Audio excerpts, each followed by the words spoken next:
Bienvenidos a la sección 6B de la serie Una respuesta al Dr. Alberto Dreyer al video La naturaleza humana de Jesucristo. El título de nuestra sección en esta ocasión: Cuando semejante significa mucho más que parecido. Cuando semejante significa mucho más que parecido. En esta ocasión nos corresponde analizar brevemente el término traducido semejante en Filipenses 2:7.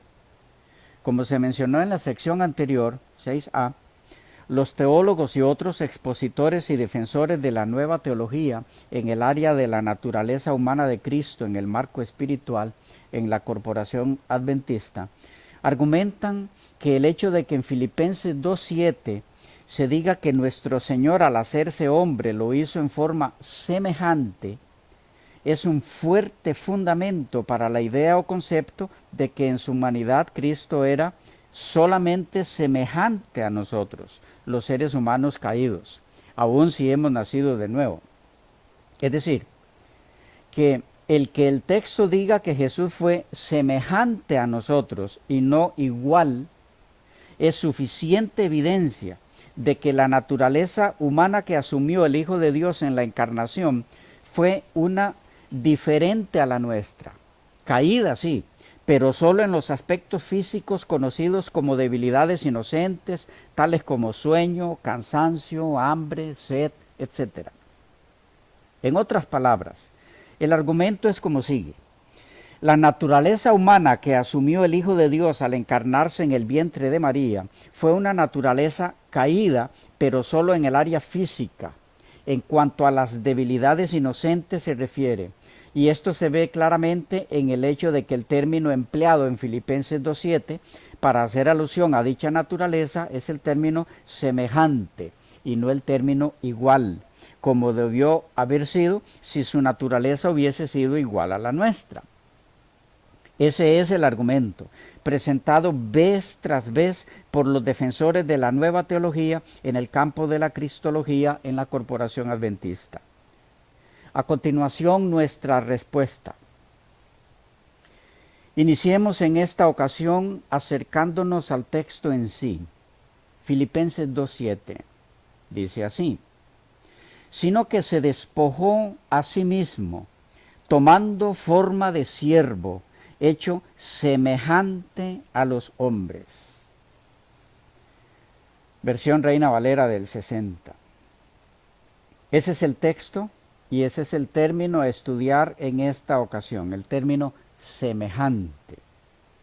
De mucha ayuda es, siempre que estudiamos un término, asegurarse en primer lugar cuál fue el vocablo empleado por el escritor en su lengua original, en este caso el griego, y el documento en el que se encuentra la epístola a los Filipenses por el apóstol Pablo. El vocablo griego empleado aquí, traducido en la Reina Valera y en otras versiones como semejante, es el término homoiomati, del griego homoioma. Es el vocablo griego 3667 de los números Strong. Es empleado 6 veces en el Nuevo Testamento griego. Romanos 1:23, 5:14, 6:5, 8:3, Filipenses 2:7 y Apocalipsis 9:7. Y a manera de ejemplo, en Romanos 5:14, donde leemos: no obstante reinó la muerte desde Adán hasta Moisés, aún en los que no pecaron a la manera de la transgresión de Adán, según la misma Reina Valera del 60. Puede verse que la traducción a la manera de Adán, viene del griego epito homoiomate, en la semejanza, en el sentido de igual. Es decir, ellos no pecaron igual que Adán. Su pecado fue distinto, o como lo vierte la versión Santa Biblia, Palabra de Dios para Todos, Sin embargo, desde el tiempo de Adán hasta el tiempo de Moisés, todos tuvieron que morir. Adán tuvo que morir porque desobedeció el mandato de Dios, incluso los que no cometieron el pecado que cometió Adán tuvieron que morir. Aquí puede verse como semejante es empleado como sinónimo de lo mismo o igual. En este caso señalando que el pecado de ellos no fue igual o el mismo de Adán. Otro ejemplo del empleo del término semejante en el sentido de igual o de igualdad puede verse en Romanos 8:3, donde en la versión Reina Valera y en muchas otras se vierte el vocablo homoiomati como semejante. Pero en otras versiones la traducción refleja claramente el sentido de igual o igualdad. Así, por ejemplo, la Biblia latinoamericana, donde Romanos 8:3 se vierte así: esto no lo podía hacer la ley, por cuanto la carne era débil y no le respondía. Dios entonces quiso que su propio Hijo llevara esa carne pecadora. Lo envió para enfrentar el pecado y condenó el pecado en esa carne. La Biblia traducción en lenguaje actual: Dios envió a su propio Hijo y lo envió tan débil como nosotros los pecadores. Santa Biblia, la palabra de Dios para todos: Dios lo hizo al enviar a su Hijo, quien vivió con la misma vida que todo ser humano peca. Hay que recordar aquí que el término homoiomati de Filipenses 2:7 tiene como raíz homoios. Es el vocablo griego 3664. De tal manera que todo lo dicho sobre esta raíz en la sección anterior, en la sección 6a, en lo que respecta al sentido de igualdad implicado en el vocablo en muchas ocasiones, aun cuando en otras tiene el sentido de parecido, se aplica también aquí. Es decir, siendo que homoiomati en Filipenses 2:7 también tiene como raíz homoios, todo lo dicho ya en la sección 6a sobre esa raíz debe también ser tomado en cuenta aquí. Retomando el punto en ese sentido, es que hay que volver a decir aquí que de los dos sentidos posibles para homoios, que son parecido o igual, el que calza aquí en Filipenses 2:7 es igual y no el sentido de parecido. A esa conclusión ha de llegarse si se ha de tomar en cuenta el contexto inmediato en el que se emplea el término homoiomati en esta ocasión en Filipenses 2:7. ¿A qué nos referimos? Veamos. En el versículo 6 de Filipenses 2 leemos: el cual siendo en forma de Dios, no estimó ser igual a Dios como cosa a que aferrarse. Reina Valera del 60. Aquí nos dice que ser en forma de Dios equivalía a ser igual a Dios. Esto puede verse claramente en la forma en la que algunas versiones traducen los versículos 6 y 7. Así, por ejemplo, la versión Dios habla hoy lo vierte así: el cual, aunque era de naturaleza divina, no insistió en ser igual a Dios, sino que hizo a un lado lo que le era propio y tomando naturaleza de siervo, nació como hombre. Sobre la última frase volveremos luego. Nótese cómo en esta versión, la frase vertida en muchas versiones como en forma de Dios, ha sido traducida aquí como de naturaleza divina. ¿Por qué esto así? Porque eso es exactamente lo que significa en forma de Dios. Lo mismo puede verse en la versión de la Biblia latinoamericana de Editorial Verbo Divino, donde leemos: Él, siendo de condición divina, no se apegó a su igualdad con Dios, sino que se redujo a nada. Otra vez, puede verse aquí como forma se refiere a condición, naturaleza, y también que forma aquí es equivalente a igualdad. Condición en este caso es sinónimo de igualdad. En otras palabras, en este caso, decir forma es lo mismo que decir condición, naturaleza, igualdad. Exactamente lo mismo es lo que se observa en la versión del doctor Evaristo Martín Nieto de Ediciones Paulinas, que vierte esta sección así: el cual, teniendo la naturaleza gloriosa de Dios, no consideró como codiciable tesoro el mantenerse igual a Dios, sino que se anonadó a sí mismo.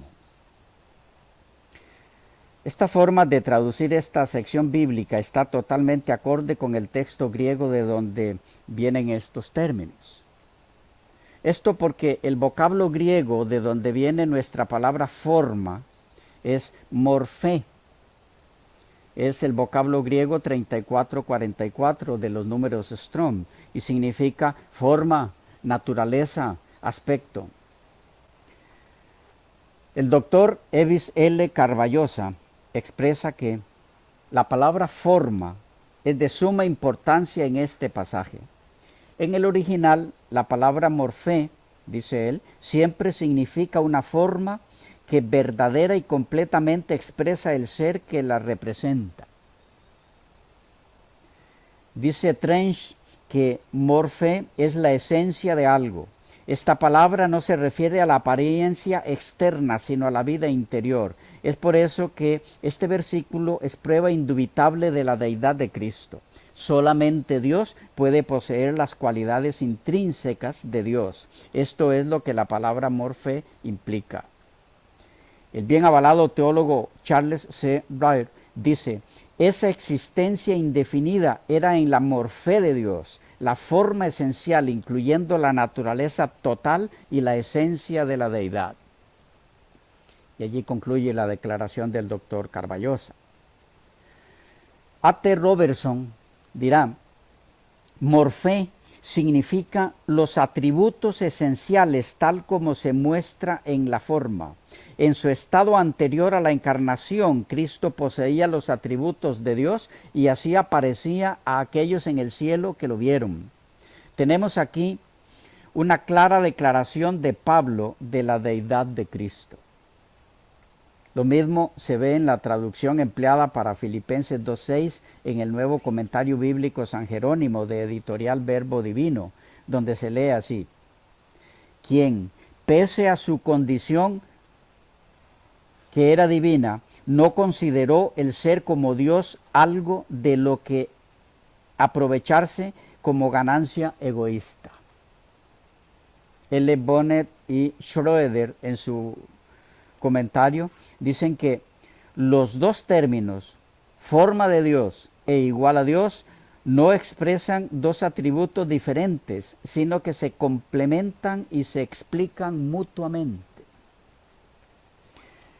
En referencia a la palabra siendo, de la frase siendo en forma de Dios del versículo 6, que es el vocablo griego uparshon, el término 5225 de los números Strong, que sería más bien existiendo, J. Alec Mothier dice que cuando Pablo dice que Cristo era en forma de Dios, es decir, en total posesión de la naturaleza divina, subraya el hecho cuando en lugar de usar el simple verbo ser, utiliza un verbo más fuerte en su uso característico, que en su uso característico tiene la fuerza de ser real y verdaderamente, ser característicamente, aún más, ser por naturaleza.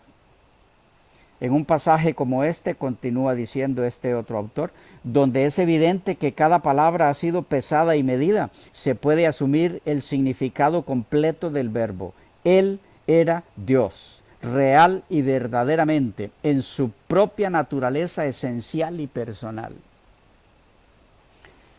El folleto Lecciones de la Escuela Sabática de julio, agosto, septiembre de 1994 dice así: la Nueva Biblia Española traduce el versículo 6 de la siguiente manera: Él, a pesar de su condición divina, no se aferró a su categoría de Dios.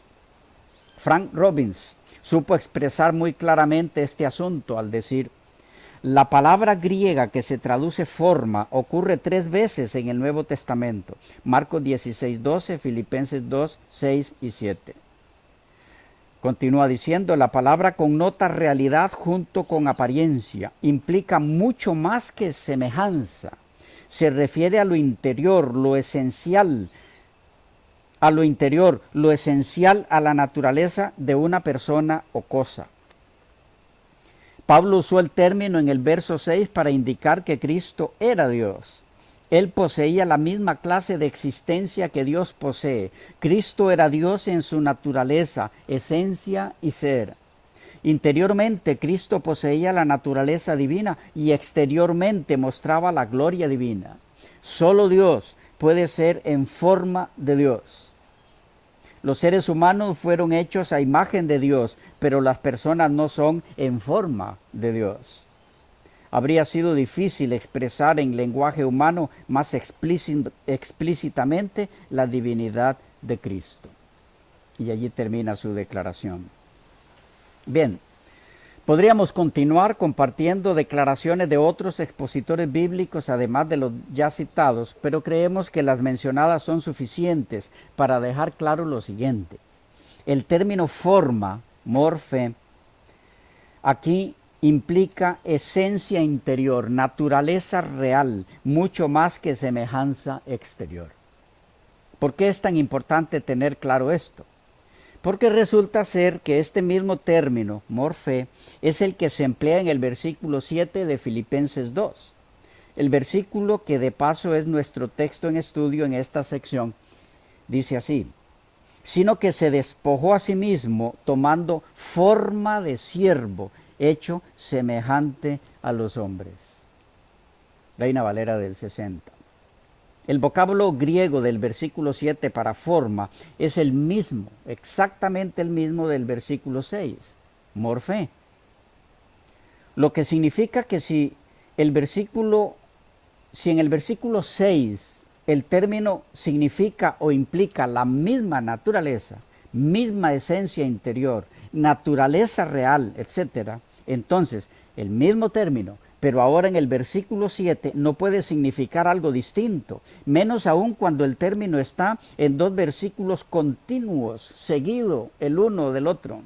Es decir, si en el versículo 6 forma de Dios significa igual a Dios, etc., en relación a la deidad de Cristo, entonces en el versículo 7, ese mismo término, solo que ahora aplicado por el apóstol Pablo a la humanidad de Cristo, no puede significar nada distinto. O sea que, así como en forma de Dios solo puede significar igual a Dios, de la misma naturaleza, de la misma esencia, entonces en forma de siervo significa igual a ese siervo del que tomó forma, de la misma naturaleza, de la misma esencia, igual. Y como el siervo del que nuestro Señor tomó forma es únicamente el ser humano, entonces forma de siervo es sinónimo de forma de hombre, forma de humano. De allí la frase del apóstol, hecho semejante a los hombres. Que el término forma tiene el mismo significado en los dos versículos 6 y 7, puede verse en los siguientes comentarios, entre otros. Guillermo Hendrickson dice, cuando él puso a un lado su existencia en una forma igual a Dios, en aquel hecho él asumió todo lo que era contrario a ella, o sea, la naturaleza humana. Cuando adoptó la forma de siervo, no lo hizo como un actor que representa un papel, sino que por el contrario, en su naturaleza íntima, en su naturaleza humana, claro está, se hizo realmente un siervo. Pues leemos, él tomó la forma de siervo. A.T. Robertson dice, tomó los atributos característicos, morfem, como en el versículo 6. Su humanidad fue tan real como su deidad. En semejanza de los hombres, en homoiomati, antropom. Era una semejanza, pero una verdadera semejanza, no una mera humanidad fantasma como pretendían los gnósticos docetistas. Más bien, J. Alex Mothier dice, era una humanidad verdadera. Pablo utiliza de nuevo la palabra forma que ya hemos analizado, pero esta vez con respecto a la situación de siervo. Sigue diciendo luego, no se le quita nada de esa realidad con la cuidadosa frase semejante a los hombres. Esto deja lugar para el otro lado de su naturaleza, el lado divino, la semejanza de lo que él no mostró. Su semejanza con los hombres era real, pero no expresaba la totalidad de su ser. El nuevo comentario bíblico San Jerónimo, Nuevo Testamento, dice, homoioma, semejante, puede significar tanto copia idéntica como mero parecido. Lo más probable es que el sentido pretendido en este caso sea el primero, poniendo de relieve la paradoja de que el semejante a Dios y por lo tanto inmortal asuma una existencia humana plena, destinada a la muerte. L. Bonnet y A. Schroeder dice, se despoja de la gloria divina, la forma de Dios se torna en la forma de siervo, siervo en toda la realidad de la palabra, siervo de Dios. Y cita Isaías 42:1, 52:13 y siguientes. Charles C. Reeve, citado por Evis L. Carballosa, dice, si forma de Dios implica algo menos que ser plenamente Dios, entonces forma de siervo en Filipenses 2:7 tendría que significar que en la tierra Cristo fue algo menos que un siervo. Pero la plena realidad de ser un siervo es el tema principal del pasaje. Igualmente, la plena realidad de su deidad es la verdad central de forma de Dios en el versículo 6. En alusión al mismo significado para el término forma, tanto en el versículo 6 como en el 7, F.B. Meyer ha dicho, fue necesario que él sintiera las variadas experiencias del cuerpo humano, pasando por todas las etapas de infancia, niñez y edad adulta de la naturaleza humana. Fue necesario que él fuese tan perfectamente ligado con el hombre como lo fue con Dios. En esta misma línea leemos en el comentario bíblico adventista, Pablo contrasta la forma de Dios con la forma de siervo y destaca la enorme diferencia que hay entre estas dos condiciones. La palabra morfé es la que se traduce como forma aquí y en el verso 6. José María Casiano y José María Monforte en Jesucristo, Salvador de la Humanidad, Panorama Bíblico de la Salvación, comentario sobre Filipenses 2:7, dice así, hacerse hombre como nosotros es elegir el camino de la humanidad y de la obediencia que contrasta con la soberbia y desobediencia del primer hombre en el paraíso. Haciéndose semejante a los hombres y mostrándose igual que los demás hombres, es lo mismo que decir que Cristo fue en todo un hombre verdadero.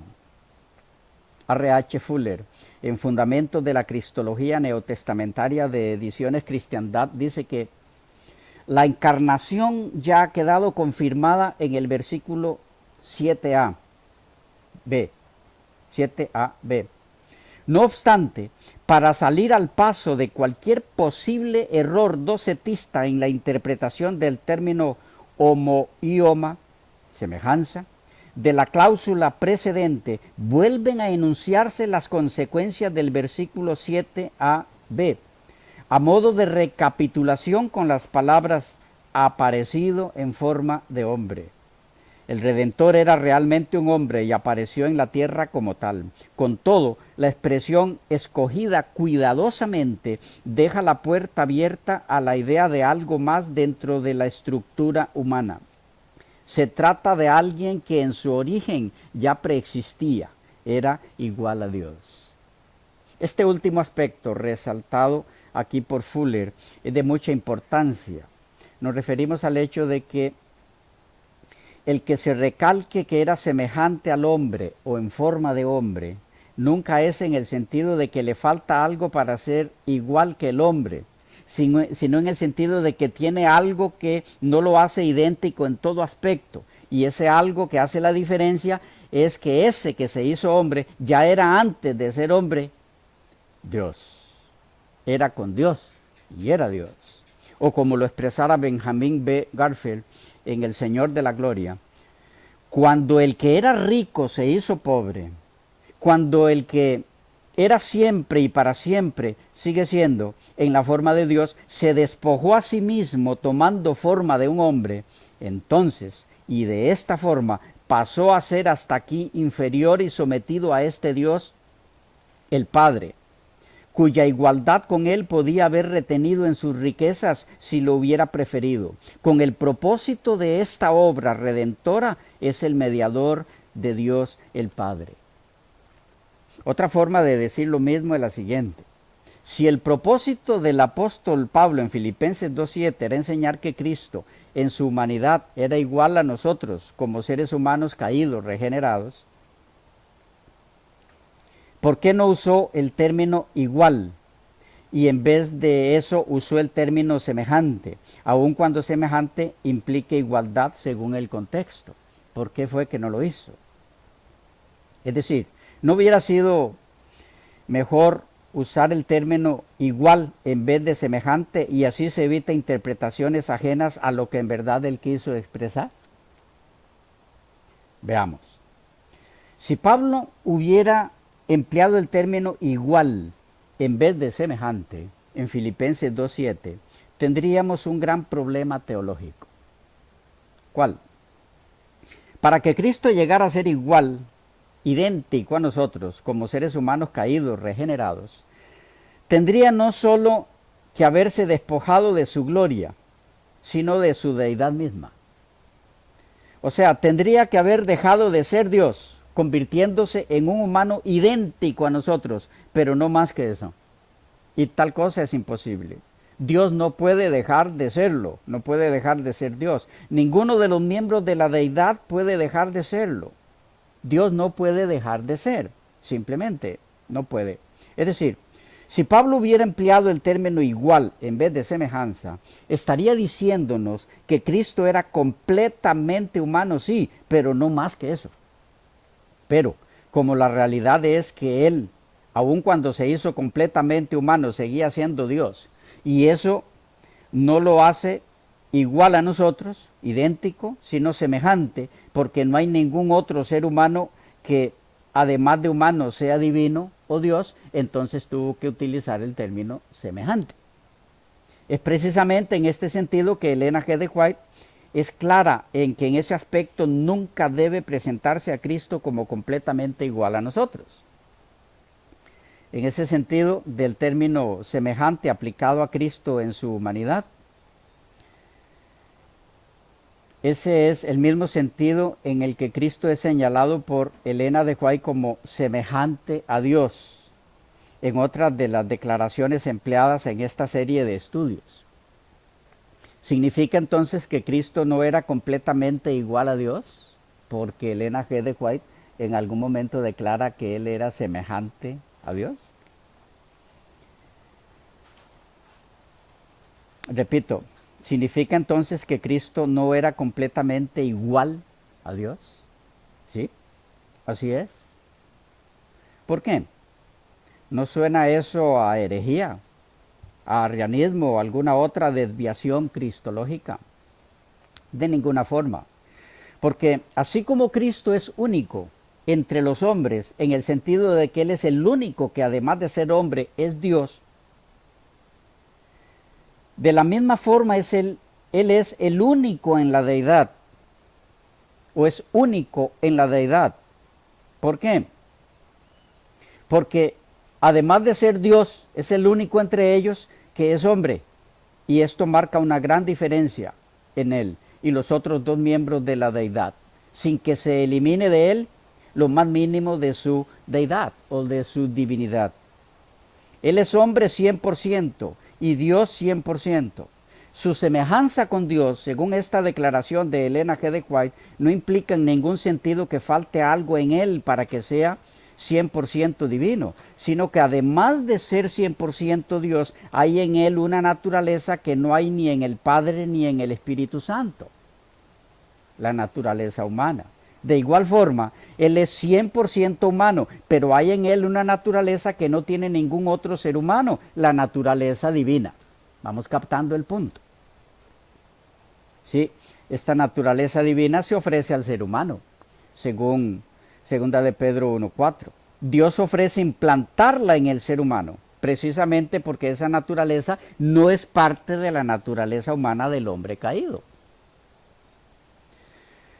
Con esto aclarado y recordando que nos mantenemos totalmente abiertos a preguntas, observaciones u objeciones, siempre que sean hechas en el marco de la ética cristiana, concluimos con algunas declaraciones de Benjamin B. Garfield respecto a Filipenses 2:7, en otra de sus obras, El Salvador del Mundo. Dice así: el apóstol esboza de manera bastante completa la acción que llevó a cabo este ser divino. Tomando forma de siervo, hecho semejante a los hombres y estando en la condición de hombre, se humilló a sí mismo, haciéndose obediente hasta la muerte y muerte de cruz. Aquí no se habla de ninguna metamorfosis de sustancia. No se dice que la forma de Dios se transmutara en forma de siervo, sino que se afirma de quien era en forma de Dios, que también tomó forma de siervo. Aquí tampoco hallamos, por otro lado, ninguna muestra engañosa de una humillación ficticia. No tomó la apariencia, el mero estado y las circunstancias, o la mera obra y su ejecución, sino la verdadera forma de siervo. Todas esas cualidades y esos atributos esenciales que corresponden a un siervo y que hacen que un ser lo sea. Esto presuponía adoptar una naturaleza servil, además del estado de subordinación y de la obra de un siervo, y por lo tanto se explica de inmediato tanto en la forma en que sucedió como en sus efectos. Tomó la forma de siervo, hecho semejante a los hombres. No se convirtió meramente en un hombre, sino que al adoptar la forma de un siervo, pasó a un estado en que apareció como hombre. Su humanidad era real y completa, pero eso no era todo. Seguía siendo Dios al asumir su humanidad, por lo que únicamente apareció como hombre, no se convirtió en solo un hombre. Y al tomar la forma de siervo y ser hecho así semejante a los hombres, se sujetó a obediencia, una obediencia que llegó tan lejos en su humillación que alcanzó hasta la muerte, y la muerte vergonzosa de la cruz. La profundidad de esta humillación es completamente indescriptible. Pero esto, tomar la forma de siervo con la consiguiente obediencia que esto implicaba hasta un final tan amargo, siendo como era por naturaleza en forma de Dios, en plena posesión y utilización de todas las cualidades, las facultades, las prerrogativas y los atributos divinos, esto lo hizo voluntariamente por nosotros. Lo hizo, pues, con un espíritu de abnegación y generosidad absolutas, que no consideró lo suyo propio, sino lo de los otros, que impulsado por la fuerza del amor, estimó a otros más que a sí mismo. Fue con este sentir, o tal como lo expresa el apóstol mismo, no estimó el ser esencialmente igual a Dios como cosa a que aferrarse. Fue así como Cristo Jesús, que antes estaba en forma de Dios, tomó forma de siervo. Esta fue la actitud que le condujo a tan maravilloso acto. Ninguna coerción por parte de su Padre, ningún deseo de nada para sí, ninguna expectativa de ganar o perder nada, sino un amor puro, generoso y abnegado. Bien, después de este apretado análisis del sentido de semejante en Filipenses 2:7, se puede decir que, 1. El término homoiomati tiene dos sentidos posibles. A, parecido, y B, igual. Esto basado en la sección anterior donde se trató algo respecto a la raíz homoios y lo mencionamos aquí como recordativo. 2. Puede decirse cuál de los dos sentidos es el que debe dársele al término homoiomati, lo define el contexto. Y en Filipenses 2, el contexto inmediato lo provee el término morfé, forma. Y siendo que en el versículo 6 forma se refiere a igualdad en naturaleza, en el verso 7 no hay ninguna razón proveída por el mismo contexto del pasaje para darle un sentido distinto al término forma en alusión a la humanidad de Cristo.